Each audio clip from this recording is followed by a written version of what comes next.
Devi Mahatmya, Chapter 4 Praises by Shakra and Others. The Rishi said, when that most valiant but evil natured Mahishasur and his army were destroyed by the Devi, Indra and the hosts of Devas uttered their words of praise, their necks and shoulders reverentially bent, and bodies rendered beautiful with horripilation and exultation. To that Ambika, who is worthy of worship by all devas and sages, and pervades this world by her power, and who is the embodiment of the entire powers of all the hosts of devas, we bow in devotion. May she grant us auspicious things. May Chandika, whose incomparable greatness and power Bhagwan Vishnu, Brahma, and Hara are unable to describe, bestow her mind on protecting the entire world and on destroying the fear of evil. O Devi, we bow before you, who are yourself good fortune in the dwellings of the virtuous, and ill fortune in those of the vicious, intelligence in the hearts of the learned, faith in the hearts of the good, and modesty in the hearts of the highborn. May you protect the universe. O Devi, how can we describe your inconceivable form or your abundant, surpassing valor that destroys the asuras, or your wonderful feats displayed in battles among all the hosts of gods, asuras, and others? You are the origin of all the worlds. Though you are possessed of the three gunas, you are not known to have any of their attendant defects. You are incomprehensible even to Vishnu, Shiva, and others. You are the resort of all. This entire world is composed of an infinitesimal portion of yourself. You are verily the supreme primordial Prakriti, untransformed. O Devi, you are Swaha, at whose utterance the whole assemblage of gods attains satisfaction in all the sacrifices. You are the Swadha, which gives satisfaction to the mains.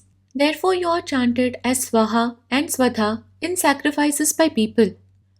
O Devi, you are Bhagavati, the supreme Vidya, which is the cause of liberation, and great inconceivable penances are the means for your realization. You, the supreme knowledge, are cultivated by sages desiring liberation, whose senses are well restrained, who are devoted to reality, and have shed all the blemishes. You are the soul of Shabda Brahman. You are the repository of the very pure Rigved and Yajus hymns, and of Samans, the recital of whose words is beautiful with the Udgit. You are Bhagavati, embodying the three Vedas, and you are the sustenance whereby life is maintained. You are the supreme destroyer of pain of all the worlds. O Devi, you are the intellect by which the essence of all scriptures is comprehended. You are Durga, the boat that takes men across the difficult ocean of worldly existence devoid of attachments. You are Shri, who has invariably taken her abode in the heart of Vishnu. You are indeed Gauri, who has established herself with Shiva. Gently smiling, pure, resembling the full moon's orb, beautiful like the splendor of excellent gold was your face. Yet, it was very strange that you being swayed by anger, Mahishasur suddenly struck your face when he saw it. Far strange it is that after seeing your wrathful face, O Devi, terrible with its frowns and red in hue like the rising moon, that Mahishasur did not forthwith give up his life. For who can live after beholding the enraged destroyer? O Devi, be propitious. You are supreme. If enraged, you forthwith destroy the Asura families for the welfare of the world. This was known the very moment when the extensive forces of Mahishasur were brought to their end. You, who are always bounteous, with whom you are well pleased, those fortunate ones are indeed the object of esteem in the country. Theirs are riches, theirs are glories, and their acts of righteousness perish not. They are indeed blessed and possessed of devoted children, servants, and wives. By your grace, O Devi, the blessed individual does daily all righteous deeds with utmost care, and thereby attains to heaven. Are you not therefore, O Devi, the bestower of reward in all the three worlds. When called to mind in a difficult pass, you remove fear for every person. When called to mind by those in happiness, you bestow a mind still further pious. Which goddess but you, O dispeller of poverty, pain, and fear, has an ever sympathetic heart for helping everyone? The world attains happiness by the killing of these foes, and though these asuras have committed sins to keep them long in hell, let them reach heaven by meeting death eventually at battle with me, thinking thus that you, O Devi, certainly destroy our enemies. Don't you reduce to ashes all asuras by mere sight, but you direct your weapons against them so that even the inimical ones, purified by your missiles, may attain the higher worlds. Such is your most kindly intention towards them. If the eyes of the asuras had not been put out by the terrible flashes of the mass of light issuing from your sword or by the copious lustre of your spear point, it is because they also saw your face resembling the moon giving out cool rays. O Devi, your nature is to subdue the conduct of the wicked. This your peerless beauty is inconceivable for others.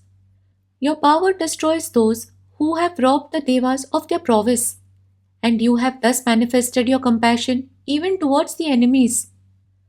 What is your prowess to be compared to? Where can one find this beauty of yours most charming, yet striking fear in enemies? Compassion in heart and relentless in battle are seen, O Devi, O bestower of boons, only in you in all the three worlds. Through the destruction of the enemies, all these three worlds have been saved by you.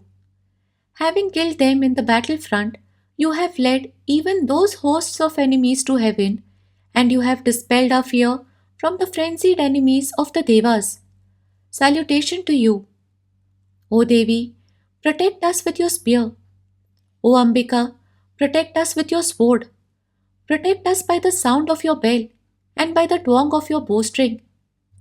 O Chandika, guard us in the east, in the west, in the north, and in the south by the brandishing of your spear, O Ishwari. Protect us and the earth with those lovely forms of yours moving about in the three worlds, as also with your excludingly terrible forms. O Ambika, protect us on every side with your sword, spear, and club, and whatever other weapons your sprout like soft hand has touched. The Rishi said, thus the supporter of the worlds was praised by the Devas, worshipped with celestial flowers that blossomed in Nandana, and with perfumes, and with devotion all of them offered her heavenly incense. Benignly serene in countenance, she spoke to all obeisant Devas. The Devi said, choose all of you, O Devas, whatever you desire of me. Gratified immensely with these hymns, I grant it with great pleasure. The Devas said, since our enemy, this Mahishasur, has been slain by Bhagavati, that is you, everything has been accomplished and nothing remains to be done. And if a boon is to be granted to us by you, O Maheshwari, whenever we think of you again, destroy our direct calamities.